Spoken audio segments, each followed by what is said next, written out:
East Surrey College of Technology, better known as NESCOT, has been around for decades. This year marks the college's 70th anniversary, but what made this college the way it is today?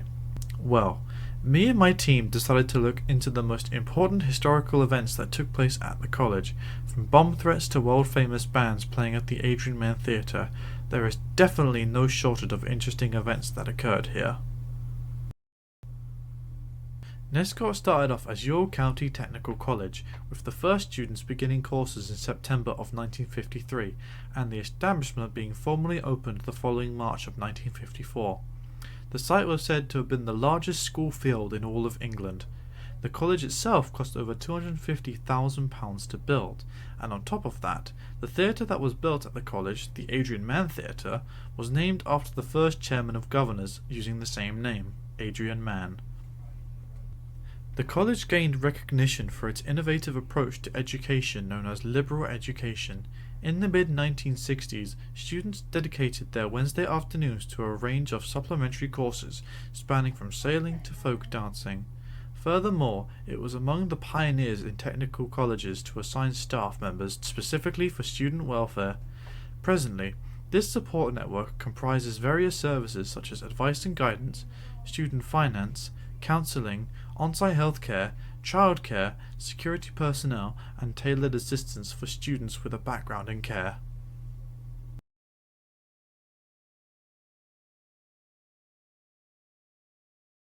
Hello, I'm Julie Capsalis and I'm Principal and Chief Executive of NESCOT, and I've worked here for 2 years since April 2022. My name is Ginny Kennedy and I started working here 23 years ago, so back in 2011. My name's Louise Gaskin, I'm the Head of Curriculum for Creative Industries, and I started NESCOT in 2012, so 11 years ago. My name is Simon Blackwell and I started NESCOT in 2014, so 10 years at this place. My name is Anne Holt. I'm the MIS Reporting and Systems Developer, and I started at NESCOT in 2000. I've only been here 2 years, and I would say I can't take credit for the 2 examples I'm going to give you. They were real team achievements, but something that I'm really proud of, and I think the whole college should be really proud of, is in January 2023 we had an Ofsted inspection. It was the first inspection we'd had for a number of years, and we were graded as good in all areas. And so much hard work goes into an inspection. Everybody in the college wants to show us at our best, and it was an incredibly stressful but rewarding 4 days, where at the end, when I had all the staff in the theatre and was able to tell them the result, that's something I will always remember. But for me, it's now building on that. I am really keen that we are ambitious, and next time we're inspected, I'd like us to be outstanding. Actually, over the last 23 years I've worked in lots of different departments. At the moment I'm working in media and music, so they've developed new courses like esports, much more progressive courses. Been doing lots of external trips, world skills, so lots of new things that are coming that we're being more inclusive with the students. So we, over the years that I've been here, the past 12 years, we've created a TV studio, which used to be our office. We gave that up and made it to a TV studio. We've created a games hub, a screening room, an art space, an esports room, podcast suite. We've gone from Macs to PCs, back to Macs and PCs again. We've gone from Blackmagic cameras to Sony A7s to investing in all the equipment. That's just in my department. Across the college, I've seen the renovation of the skills park being built as well. So huge building changes and huge facility changes as well, and staff changes. Lots of new staff come and gone as well. I think we've seen quite a lot of major developments in our department. Initially when I first came here, there were probably less teachers, so we've seen like an overhaul of staff as well, and in that time we've been able to kind of adapt to the needs of our students as well in terms of what we teach. So it's been an incredible journey so far, I would say, and in terms of developments we've made, I would say that we have a lot more technical equipment than we had. We run a lot more student trips, and I think things have just progressed really, really well in that time. And I think we're very lucky to have as many classrooms as we do. We're very lucky to have as many students as we do as well. People ask me why I work in further education. It's because of the amazing opportunities that you have to support people achieve their dreams and their goals through education. And actually, I'm lucky enough to say that every day in my job, I'm able to see that. And that can be someone coming in with something very specific in mind. They want a qualification, they get it, it helps them get a job. But I think one of the things we do brilliantly here at the college is we can support people over a significant number of years. They might come in at an entry level or a level 1, and they're able to go all the way through to actually get really high level qualifications and then, you know, secure their dream job. And I think I'm right in saying that you yourself have studied at the college for how many years? I started back in 2018, so for about 6 years. And what did you start studying? I did level 1 IT, then I went on to level 2 media, then to level 3 media, and now I'm on H&D level 5. And so I think that's an incredible journey that you've been on, and I'm really proud that the college has been able to support you at every step along that way. And when you came to the college back then, did you think you'd be on a level 5 qualification? No. See, that's what I think we can do in terms of changing people's lives through learning, and that's what makes me get out of bed in the morning. Well, it rather depends on which of my departments you're talking about. So I came to NESCOT as a professional librarian, and so I was working in the Learning Resources Centre. And when I arrived, it looked completely different. We had both floors, for instance, and upstairs in the Learning Resources Centre was a silent study area. And there was an AV studio over there, so that's been completely reshaped. And in terms of the service, there is a lot more electronic resources now, obviously, and a lot more access to computing than there was when I first started down there. And then after a few years, I moved over into e-learning, which was quite new to the sector at the time.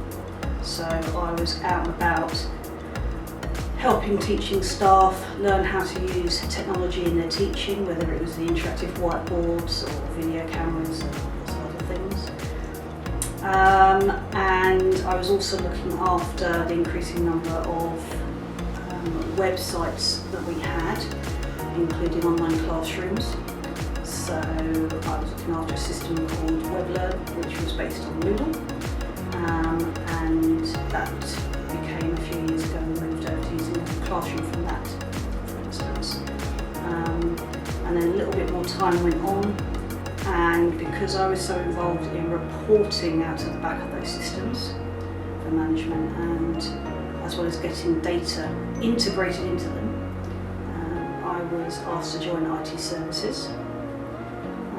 And again, that was a team that had been spread across the campus, and we came together as one big team. And most recently we've started to react more to where our systems are being stored. So we store a lot of systems up in the cloud. So for instance, we've employed our first cloud engineer dedicated to that. And then very, very recently, because I've continued to look after databases and systems and reporting, I've come to work for MIS, Management Information Services, and now that's what I'm dedicated to.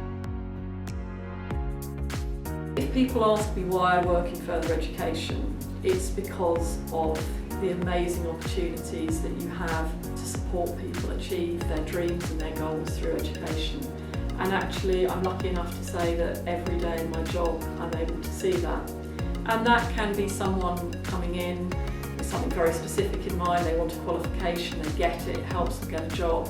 But I think one of the things we do brilliantly here at the college is we can support people over a significant number of years They might come in at an entry level or a level 1, and they're able to go all the way through to actually get really high level qualifications. Biggest achievement is seeing these young people flourish into brilliant adults and people that I still keep in contact with, and I get to see the progress they've made. We've had students go on to work on some huge blockbuster films, work for Netflix, and those are those kind of great achievements, but also seeing students that I taught in my first year now come back and teach in the college as well. That's a massive achievement for me, and something I'm really proud of, that these young people decided to come back and teach as well. All the World Skills medals, that's always a huge spotlight in the year when we have some World Skills success, which was really good for the department, it's good for the teachers. And I always really enjoyed when we used to do a domestic filming trip where we'd go away for 4 days and we'd shoot a short film. I always really enjoyed those things. But just seeing students do their final major projects, and actually I think one of the best things we do is our end of year show, the NAFTAs. I love the NAFTAs, so that's always a great time of year as well. It's something I am thinking about, because to develop a campus the size of this, sometimes projects can take 5, 6, maybe 10 years to happen. So you have to be planning and thinking ahead. Maybe not as far as 20 years, but some of the really big questions that I think we need to be asking ourselves is around sustainability. I feel very strongly that this campus that we have here, this beautiful campus, we don't do enough around sustainability, around looking at our carbon footprint. So I would like us to look at, can this campus be carbon neutral in 15 years, maybe 20 years? We have an amazing car park here. People often joke that one of the best assets that NESCOT has is one of the largest free car parks in Surrey. Now that's great. I drive, I love the fact I can park easily. But going forwards, as we start to look at more sustainable transport and encouraging people not to use cars, maybe we should look at using that land for something else. So that interests me. We also have amazing sports facilities. We have fields out the back that are used at the moment predominantly for football, for our football academy. And I'm really keen to develop those, working with partners, into a centre of excellence for sport, health and well-being. So lots of exciting opportunities, but more than anything else, I want NESCOT to be here in 20 years, to be an outstanding college and to be a real centre of the community.